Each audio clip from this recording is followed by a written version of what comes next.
10 jours après le Brexit, le débat politique fait rage au Royaume-Uni. Pour l'ancien Premier ministre Tony Blair, la Grande-Bretagne ne doit pas se précipiter.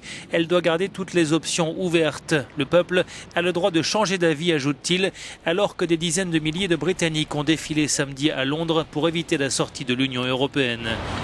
Pendant ce temps, au Parti conservateur, la bataille pour la succession de David Cameron est lancée et c'est l'actuel ministre de l'Intérieur qui fait figure de favori. Theresa May estime que Londres doit temporiser avant de sortir de l'Europe.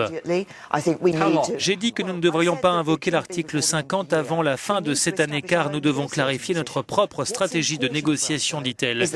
Il est important d'obtenir le bon accord sur le contrôle de la liberté de circulation ainsi que sur le commerce des biens et des services. Autre candidate au poste de Premier ministre, la secrétaire d'État à l'énergie Andrea Leadsom, peu connue du grand public, mais qui, à l'inverse de Theresa May, a fait campagne pour la sortie de l'Union européenne, à l'instar du ministre de la Justice Michael Gove. Mais chez les conservateurs, beaucoup lui reprochent d'avoir trahi son ex-allié Boris Johnson en affirmant que ce dernier n'était pas prêt à prendre les rênes du pays. Les turbulences politiques après le Brexit ne se limitent pas au Parti conservateur. L'opposition travailliste est également en pleine crise. Son leader, Jeremy Corbyn, est contesté par une large majorité de députés du Labour.